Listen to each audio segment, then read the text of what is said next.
want to thank you for the invitation. This started out as a foster care talk, and that I think in some ways is more important because it's nonpartisan, and I can't imagine many people are going to disagree. I'm going to do that quickly, and then I'm going to run through a 2-hour presentation on oil taxes in about 15 minutes. So here we go, New York fast. Everybody has on their table this handout on foster care. In Alaska, we have roughly 1,600 youth who are in foster care because their parents don't do a good job taking care of them. We have a massive shortage of foster families. So if you're at that time of your life that you can take in a foster child, you will change a life.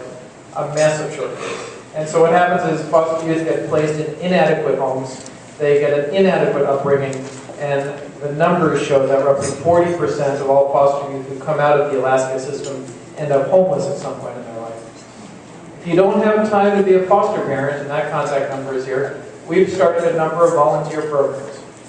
We want to be good stewards of the state's money, so we're doing as much as we can for as little money as possible. One program that we have started is a mentorship program. It's like Big Brothers, Big Sisters. When foster youth are about to come out of foster care, starting at about age 16, they start transitioning out. They have no responsible adult in their life after they leave. Wouldn't you like to be a mentor and take somebody out to lunch every once in a while, or to a movie, or a hike, and give them advice every once in a while, on jobs, on schools? It's an easy and rewarding thing. The contact number is here. Big Brothers, Big Sisters and Covenant House have won the state contract to do that.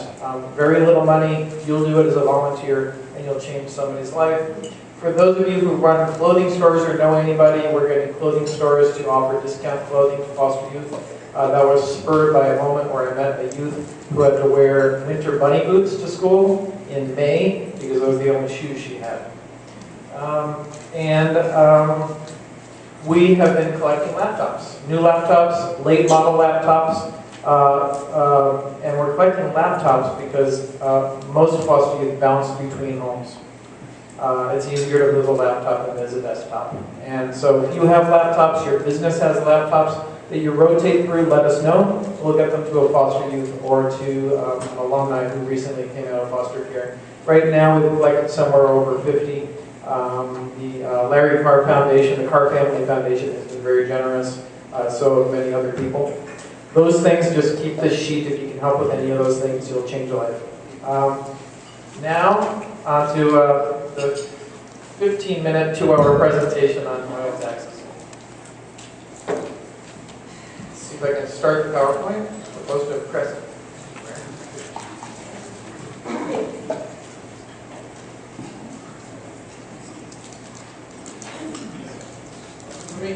Let me start off, apparently I messed this up. You know, there are a lot of facts being thrown around in this debate on oil taxes. Everybody's entitled to their own opinion, and I suspect that many people will disagree on whether Governor Parnell's proposal makes sense or doesn't make sense. Oil companies are entitled to their opinion, you're entitled to your opinion, the governor's entitled to his opinion, we're all entitled to our opinion. But what has been alarming is that people feel they're also entitled to their own facts. Nobody's entitled to their own facts.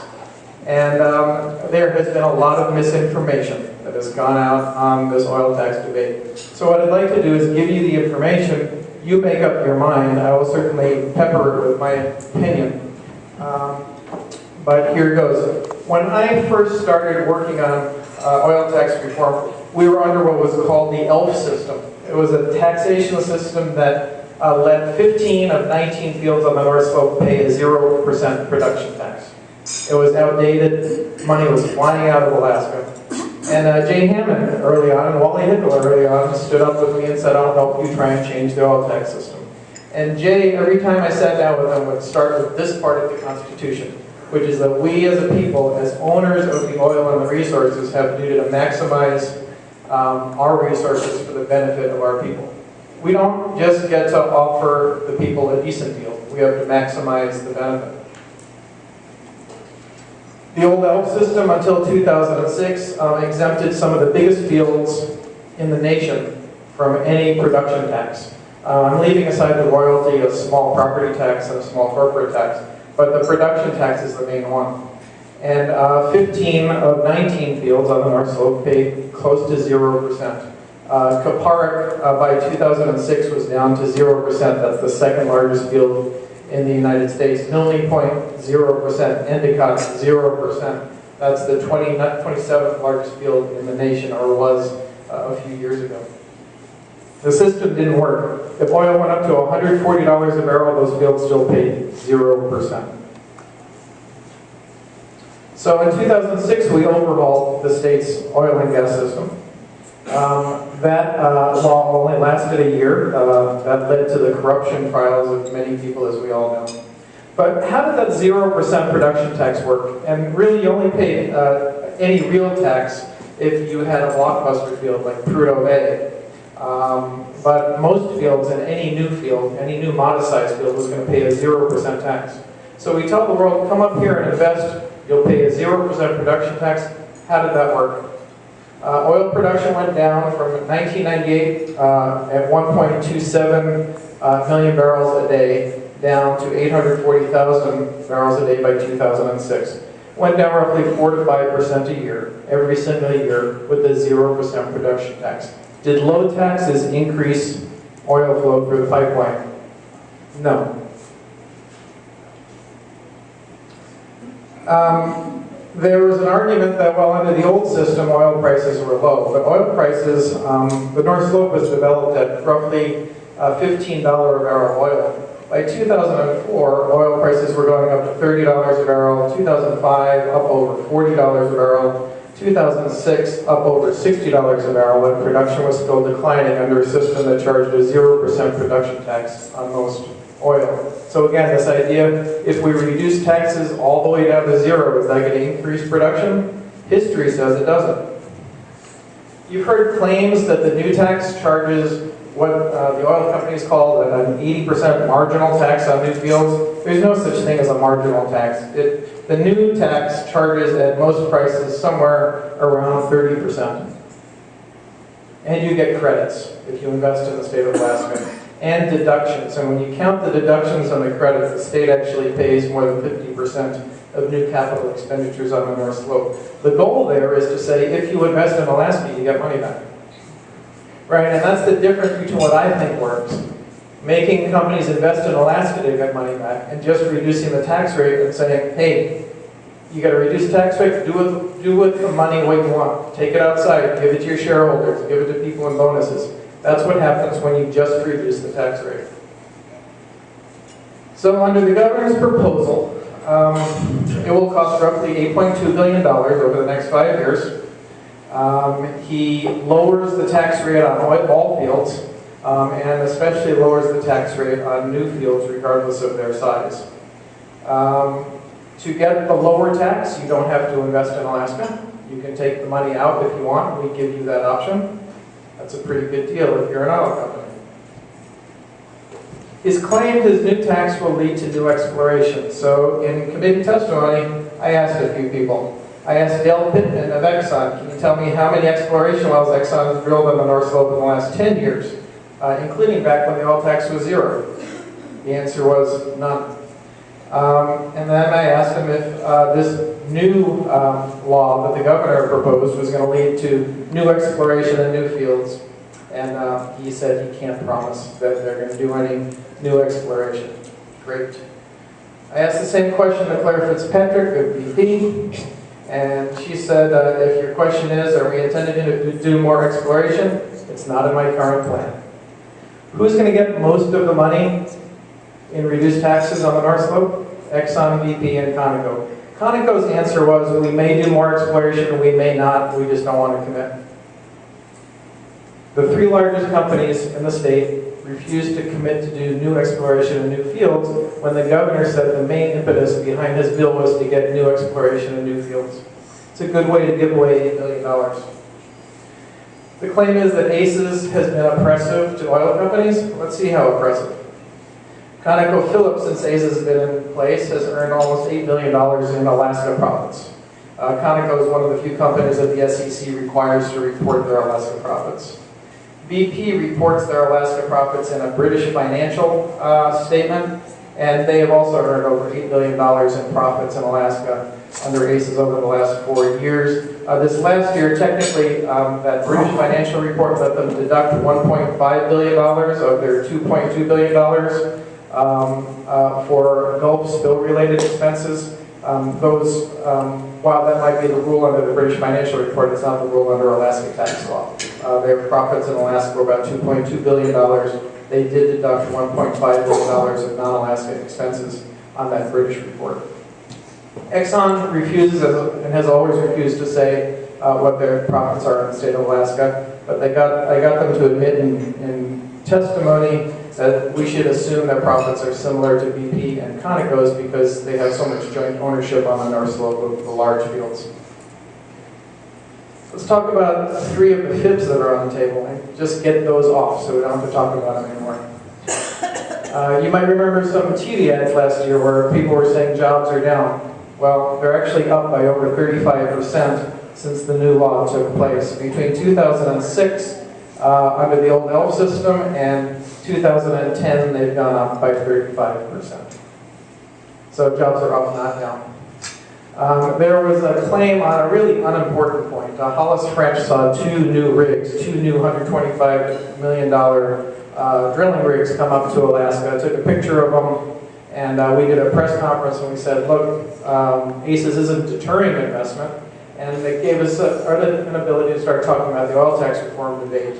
Immediately, the industry came back and their lobbying group, Make Alaska Competitive, came back and said, you know, those rigs were contracted for before ACES was passed. We would have never invested in those rigs if we knew ACES was going to be passed. So Hollis and I did some research, and in fact, those rigs were contracted for after ACES passed. Parker Drilling, which built them, put that in their annual report, and there's one of the news stories too. But those were built after ACES was passed, so the claim that they would have never been built under ACES, also false. It's still on Make Alaska Competitive's website. They still call what Hollis and I say fiction, and they call what Hollis and I say dribble. But actually, I guess that's a code word for the truth. So let's take that one off the table. There's been an argument lately that, well, okay, now we'll concede the jobs are up on the North Slope, but that has to do with maintenance of the old pipeline. Well, there's no evidence to support that. Under a Parnell administration slide addressing the issue, they said that most of the capital expenditures, the new capital expenditures on the North Slope, are production related, not maintenance related. And if most of the new capital on the North Slope is production related, not maintenance related, it stands to reason that most of the jobs are production related too. There's no evidence whatsoever to support the new claim that these new jobs have to do with corrosion on the pipeline. There are certainly some of those jobs, but that's not the bulk of the jobs on the North Slope. Look, as Alaskans, we all want to see more oil in the pipeline. Part of the problem is geology. Oil companies go where the biggest rocks are, where the most oil is, where the easiest oil to drill is. Rocks are more important than taxation systems. Little changes in the tax system are probably not going to change the world. But there are smarter things to do than what the governor is proposing. I proposed, and we put on the House floor for a vote, 3 things that I think would enhance oil production. Instead of just giving companies a reduced oil tax rate and saying, you can keep the money, you can give it to shareholders, you can do whatever you want with it, we said we'll give you a 50% tax credit if you do new exploration. We said we'll give you an increased tax credit if you invest over your last 5-year average. More investment in the state of Alaska. And here's the biggest block to new development on the North Slope. If you find a modest-sized field on the North Slope, it's very hard to do the economics and build a processing facility for that field. The majors don't usually allow you access to their processing facilities, so you've got to build a $20, $30, $50, $100 million processing facility for your new oil find, and that often makes the new find too uneconomic to develop. Well, we said we'll give you a 50% credit for processing facilities, because that puts new oil in the pipeline. So the difference between what we're saying and what the governor's saying is, we will give you a credit if you do things in Alaska that lead to more exploration and production. That's different than just giving money away on a hope bowling in a prayer. We also have a provision in the law that's a relief valve. It's led to the development of fields in Ugarak and Nakayachuck on the North Slope. If you prove you need a tax break, if you prove that your field is uneconomic because of Alaska's tax law, we'll reduce your royalty. And the proof that our tax system isn't deterring development is that we get very few royalty relief applications because companies know they can't prove it's the tax rate that's making these fields uneconomic to produce. Though we've given royalty relief on 2 fields in recent years, Ugarak and Anchorage. So what else do we know about ACES? Conoco wants to move ahead with development in NPRA, and they've committed to do that, and they've announced their plans to do that under ACES. What's stopped development in NPRA? Not ACES, but an Army Corps of Engineers decision not to let them build a bridge over the Colville River. That, I believe, will be reversed. We've written to the Secretary of the Interior, and the indications we've gotten back is they're trying to find a way to make that bridge permit happen. The Petroleum News has reported that the 2011-2012 season is likely to see more exploration on the North Slope since any time since 1969. We're likely to see more exploration there than any time in the last 40 years.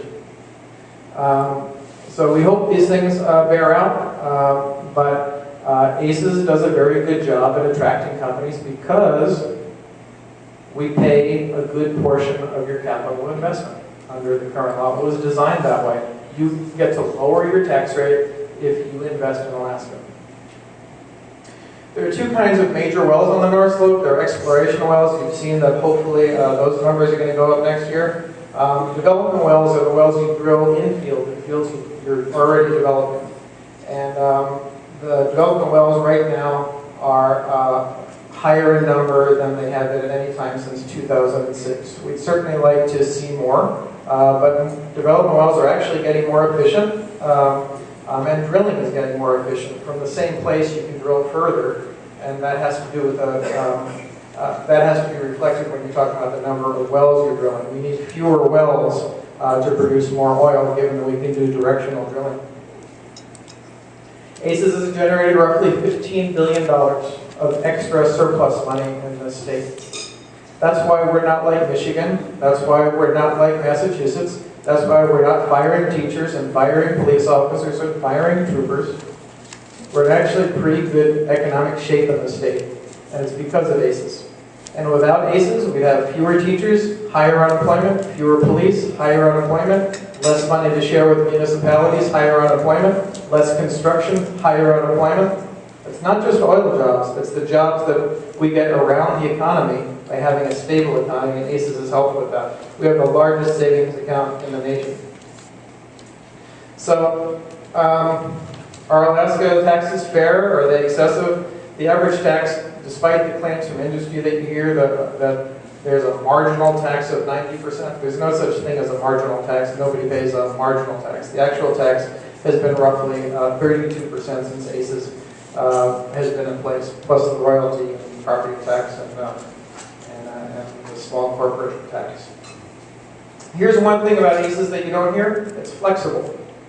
It's a 25% profits tax. If your field's not profitable, you don't pay. If it is profitable, you pay 25%. Then, before the tax rate starts rising, it rises at very high prices so we can get a fair share of the windfall. We say it doesn't rise above 25% until you reap $30 of profit. And after you reap $30 of profit, then the tax rate starts going up a little bit.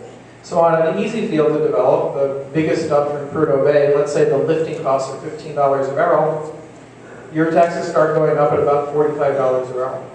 But if you're developing heavy oil or a very difficult field to develop, and that costs you $85 a barrel to develop, your taxes aren't going to start going up until $115 a barrel.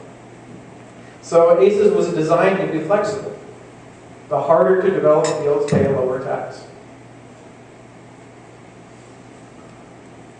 There's been some discussion about whether Alaska is competitive compared to other places. Well, here's one thing I'd say from the outset. We've never nationalized an oil field. We've never killed an oil worker. We've never taken an oil worker hostage. Yet the companies that we're talking about are investing in Venezuela, where Conoco's assets were nationalized 2 years ago, in Libya, where they're periodically nationalized, in many places around the country, around the world. where you invest at the risk that all of your property is going to be taken. That has to be worth something. In Alaska, we don't do that. There are a number of companies, this is a Chevron slide, that have taxes in the 80 and 90% range. Libya, Venezuela, Algeria, many, many countries. And there are many places that have lower taxes. In the end, really, the investment goes where the rocks are, is what geologists will tell you. You know, there was a slide the Parnell administration presented until they realized they were reading it wrong. And you can't see this very well. But companies were asked, and the executives were asked, is Alaska, are these places competitive places? Do they encourage investment? Is their tax system not a deterrent to investment? And in Alaska, 40% of the companies, or those surveyed, some were executives and academians, 40% said Alaska's law encouraged investment, 34% say it's not a deterrent to investment, 74% of those surveyed said Alaska was either a place that encourages or at least does not deter investment under our current law. When we explained that slide to the administration, they stopped using it. The Department of Natural Resources put this out, which says ACES encourages investment. That's the ad that they put out because it's the truth.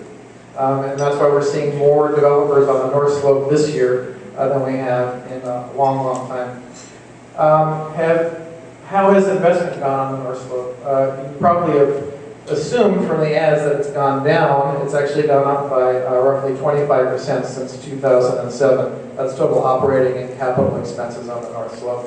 So investment is up, jobs are up. Investment is projected to go up another $300 million by FY12. So investment has been increasing. Let me see if I can move this a little further, quicker. Saw that. Jobs are up on the North Slope. Jobs actually, we actually showed a slide before where the Department of Labor has them pegged at about 13,600. The problem is that roughly since in the last quarter of 2009, the latest statistics we had, roughly 50% of the new hires are non-Alaskans. So those TV ads you saw where Alaskans were losing their jobs when jobs were up, what does that mean? It means jobs are up, but they're going to outsiders.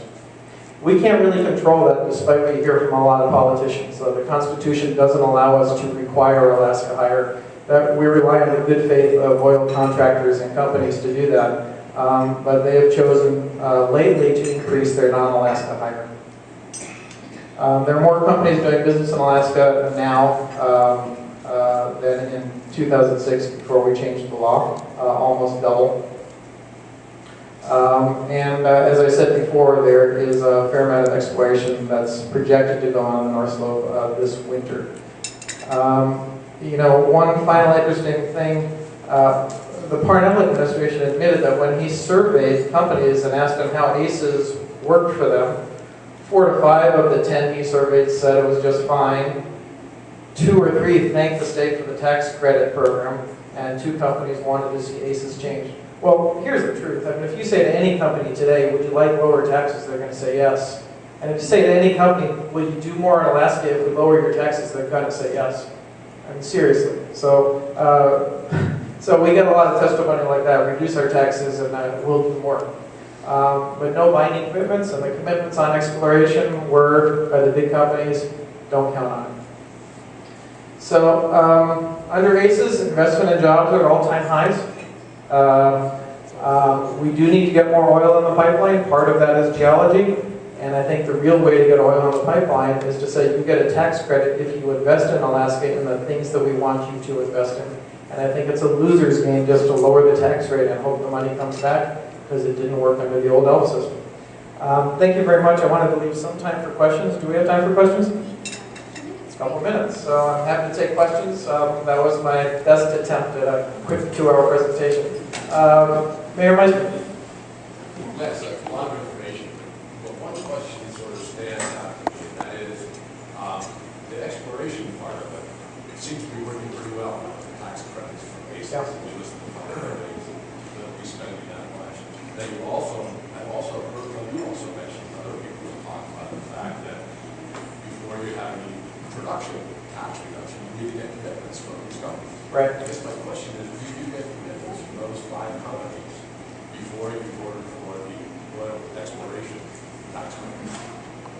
would I require a commitment from companies that they would do more exploration before I gave them exploration tax credits?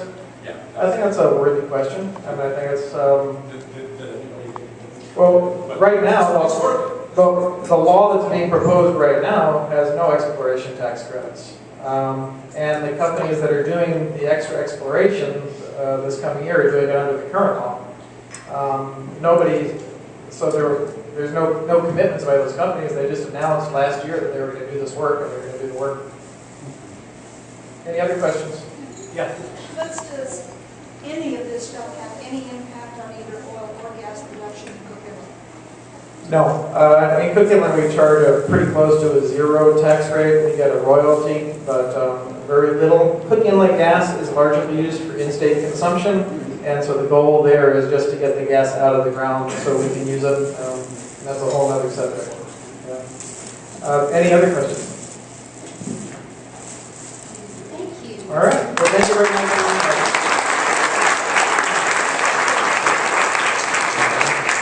We have a gift for you, Les. This is a magic pen. And just one little click reminds you of the four-way test that is Rotary's foundation. Is it the truth? Is it fair to all concerned? Will it build goodwill and friendship? And is it beneficial? And that's our gift to you, Les. Thank you. This should become a legislative pen.